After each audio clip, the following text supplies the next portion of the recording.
নমস্কাৰ আপোনালোক সকলোকে পুনৰবাৰ আপু নিউজৰ অন্য এটা ভিডিঅ'লৈ স্বাগতম জনাইছোঁ। আপোনালোকে বাৰু অৰুণোদয় আঁচনিৰ পইচা পায় নে নাপায় কমেণ্ট ছেকশ্যনত জনাওকচোন। যদি আপোনালোকে অৰুণোদয় আঁচনিৰ পইচা পায় তেন্তে আপোনালোকৰ কাৰণে এটা ভাল খবৰ ওলাই পৰিছে। আৰু আপোনালোকৰ ঘৰৰ কোনোবাই অৰুণোদয় আঁচনিৰ পইচা পাবলৈ বাকী আছে নেকি সেই সম্পৰ্কেও কমেণ্ট ছেকশ্যনত জনাব। তো আপোনালোকে যদি অৰুণোদয় আঁচনিৰ পইচা প্ৰত্যেক মাহে পায় তেনেহ'লে আপোনালোকৰ কাৰণে এটা বিৰাটেই ভাল খবৰ ওলাই পৰিছে। আৰু যদি আপোনালোকৰ ঘৰৰ কোনোবা মহিলাই অৰুণোদয় আঁচনিৰ পইচা এতিয়ালৈকে পোৱা নাই তেওঁলোকৰ কাৰণেও এটা ভাল খবৰ ওলাই পৰিছে। মুঠৰ ওপৰত ক'বলৈ গ'লে অৰুণোদয় আঁচনিৰ ওপৰত এটা ভাল খবৰ ওলাই পৰিছে। অসমৰ মুখ্যমন্ত্ৰী হিমন্ত বিশ্ব শৰ্মাদেৱে অৰুণোদয় আঁচনিৰ যিমানবিলাক হিতাধিকাৰী আছে প্ৰত্যেকৰ কাৰণে এটা বিৰাটেই ভাল খবৰ ঘোষণা কৰি দিছে। তো সেই ভাল খবৰটোনো কি সেই সম্পৰ্কে আজিৰ এই ভিডিঅ'টোত মই আপোনালোকক জনাম। তো ভিডিঅ'টো প্ৰথমৰ পৰা শেষলৈকে চাই থাকিব। মই শ্ৰীপাঞ্জি গগৈ, আপোনালোকে চাই আছে আপোন নিউজ। আহক আৰম্ভ কৰোঁ আজিৰ ভিডিঅ'। আগবাঢ়িছোঁ আজিৰ খবৰটোৰ ফালে। খবৰটো দিয়াৰ আগতে আপোনালোক সকলোকে সৰুকৈ এটা অনুৰোধ, যদি খবৰকেইটা চাই ভাল পায় তেন্তে লাইক এটা কৰিবলৈ কিন্তু নাপাহৰিব।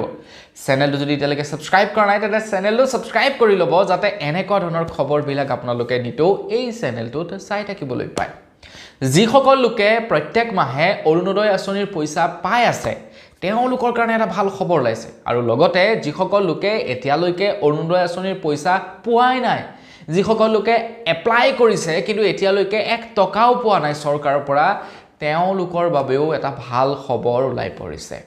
তো চৰকাৰে প্ৰত্যেক দিনে আপোনালোকে জানে নতুন নতুন নিয়ম বনাই আহে, যাৰ ফলত নেকি অৰুণোদয় আঁচনিৰ হিতাধিকাৰীৰ তালিকাৰ পৰা বহু মহিলাৰ নাম হঠাতে বাদ পৰি গুচি যায়। আগৰ পৰা পাই আহিছে কিন্তু এনেকুৱা এটা নিয়ম বনাই দিব যিটো নিয়মৰ কাৰণে হঠাতে অৰুণোদয় আঁচনিৰ পইচা নোসোমাই বেংকৰ একাউণ্টত, বা চৰকাৰে এনেকুৱা কিছুমান নিয়ম বনাই দিয়ে যে যিসকলে অৰুণোদয় আঁচনিৰ পইচা পাই আছে তেওঁলোকে এইটো কাম কৰিব লাগিব, সেইটো কাম কৰিব লাগিব, নহ'লে পইচা নাপাব। এতিয়া মহিলাসকল হৈ গ'ল সহজ সৰল মহিলা, না তেওঁলোকে ভালদৰে মোবাইলটো চলাবলৈ জানে প্ৰায়বিলাক মহিলাই, না তেওঁলোকে অনলাইনৰ বিষয়ে জানে। এটা পইচাবিলাক দিয়ে কাক? অৰুণোদয় পইচা যিসকল মহিলা, যিসকল বিবাহিত মহিলা তেওঁলোকক দিয়ে। প্ৰায়বিলাক মহিলাই ভালদৰে অৰুণোদয় আঁচনিৰ কেনেকৈ কি কৰিব লাগে এই সম্পৰ্কে নাজানে। ফলত কি হৈ যায়, পইচা নোসোমাই বেংকৰ একাউণ্টত, কেতিয়াবা কাৰোবাৰ নাম অৰুণোদয় আঁচনি তালিকাৰ পৰা কৰ্তন হৈ গুচি যায়। কিছুমানে এপ্লাই কৰে যদিও তেওঁলোকৰ পইচা নোসোমাই বেংকৰ একাউণ্টত। তো এই গোটেই সমস্যাবিলাক সমাধান কৰিবৰ কাৰণে অসম চৰকাৰে আমাৰ অসমৰ 126টা সমষ্টিৰ কাৰণে অৰুণোদয় সাৰথি মুকলি কৰিব বুলি জনাইছে। 126টা সমষ্টিত একোজন অৰুণোদয় সাৰথি নিযুক্তি প্ৰদান কৰিব। তেওঁলোকে কেৱল অৰুণোদয় আঁচনিৰহে কাম কাজ কৰিব, তাৰ বাহিৰে তেওঁলোকে নকৰে। আমাৰ অসমত 126টা সমষ্টি আছে আৰু 126টা সমষ্টিতেই 126জন অৰুণোদয় সাৰথি নিযুক্তি প্ৰদান কৰিব বুলি কৈছে। আৰু তেওঁলোকে কেৱল অৰুণোদয় আঁচনিৰ কাম কাজেই কৰিব, তাৰ বাহিৰে তেওঁলোকে বেলেগ কাম কাজ নকৰে। আপোনাৰ যদি অৰুণোদয় আঁচনিৰ পইচা সোমোৱা নাই তেওঁলোকে প্ৰব্লেমটো চাই দিব, কি হৈছে, কিয় সোমোৱা নাই, আৰু সমাধানটোও দি দিব যে কি কৰিলে আপোনালোকৰ পইচাটো সোমাব। যদি আপোনালোকে এতিয়ালৈকে এপ্লাই কৰি হাইৰাণ হৈ গৈছে, পইচা আপোনালোকৰ বেংকৰ একাউণ্টত সোমোৱা নাই, তেওঁলোকে আপোনালোকক জনাই দিব যে কিয় আপোনাৰ পইচা সোমোৱা নাই, কিয় বাৰে বাৰে আপোনালোকৰ এপ্লিকেশ্যন ৰিজেক্ট হৈছে, আপোনালোকক সেই সমাধানটোও দিব। আপোনালোকৰ বেংকৰ KYC হৈছে, কিবা হৈছে, অৰুণোদয়ৰ লগত জড়িত যিমানবিলাক সমস্যা আছে সকলোবিলাক সমস্যা সমাধান কৰিব এই অৰুণোদয় সাৰথিসকলে। তো প্ৰথমটো পৰ্যায়ত আমাৰ অসমৰ যোৰহাটত ইতিমধ্যে যোৰহাটৰ 4টা বিধানসভা সমষ্টিত অৰুণোদয় সাৰথি নিযুক্তি প্ৰদান কৰিছে বুলি অসম চৰকাৰৰ ফালৰ পৰা ঘোষণা কৰিছে। তো তেওঁলোক কোন কোন মই আপোনালোকক স্ক্ৰীনত দি দিছোঁ, নম্বৰবিলাক আপোনালোকে টুকি ৰাখিব।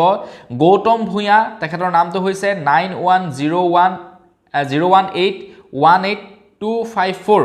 তো এনেকৈ গোটেইকেইটা সমষ্টিৰ কাৰণে, তো যোৰহাট সমষ্টিৰ কাৰণে গৌতম ভূঞা, মৰিয়নি সমষ্টিৰ কাৰণে অকণ দাস, তিয় সমষ্টিৰ কাৰণে বেদান্ত মাধৱ বৰা, তিতাবৰ সমষ্টিৰ কাৰণে প্ৰবাল বৰা। তো তেওঁলোকৰ নাম্বাৰসমূহো আপোনালোকক স্ক্ৰীনত দি দিছোঁ।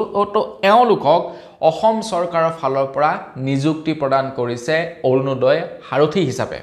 আৰু আপোনালোকে যদিহে যোৰহাটৰ পৰা চাই আছে তেনেহ'লে আপোনালোকে এখেতলোকলৈ কল কৰিব পাৰিব আপোনালোকৰ সমষ্টি যিটো পৰে সেই সমষ্টি অনুপাতে আৰু তেওঁলোকে অৰুণোদয় আঁচনিৰ ৰিলেটেড যিমানবিলাক সমস্যা আছে সকলোবিলাক ক্লিয়াৰ কৰিব সকলোবিলাক সমস্যাৰে আপোনালোকক সমাধা প্ৰদান কৰিব এতিয়া বাকি যিমান কেইটা সমষ্টি আছে বাকি যি কেইখন ডিস্ট্ৰিক্ট আছে বাকি কেইখন ডিস্ট্ৰিক্ট বাকি কেইটা সমষ্টিৰ কাৰণেও খুব শীঘ্ৰেই অৰুণোদয় সাৰথী নিযুক্তি প্ৰদান কৰিব অসম চৰকাৰে আৰু যেতিয়াই আপোনালোকৰ ডিস্ট্ৰিক্টখনৰ বাবে বা আপোনালোকৰ সমষ্টিটোৰ বাবে অৰুণোদয় সাৰথী নিযুক্তি দিয়ে তেতিয়াই মই আপোনালোকক জনাই যাম গতিকে চেনেলটো তেতিয়ালৈকে সাবস্ক্ৰাইব কৰি ৰাখক মুঠৰ ওপৰত ক'বলৈ গ'লে আপোনালোকে যদি অৰুণোদয় আঁচনিৰ পইচা পায় বা আপোনালোকে যদি অৰুণোদয় আঁচনিৰ পইচা আবেদন কৰিও এতিয়ালৈকে পোৱা নাই তেনেহলে আপোনালোকৰ কাৰণে এইটো এটা বিৰাটেই ভাল খবৰ তো আপোনালোকে বাৰু অৰুণোদয় আঁচনিৰ পইচা পায় নে নাপায় সেই সম্পৰ্কে কমেন্ট সেকশনত জনাবলৈ কিন্তু নাপাহৰিব তো আজিৰ ভিডিঅ জনাবলগীয়া খবৰ ইমানটোৱে আছিল খবৰটো জানি কেনে পালে সেই সম্পৰ্কত জনাব পুনৰ এটা ভিডিঅ আপোনালোক সকলোকে লগ পোৱাৰ হাৰে বিদায় মাগিছো ধন্যবাদ জয় অসম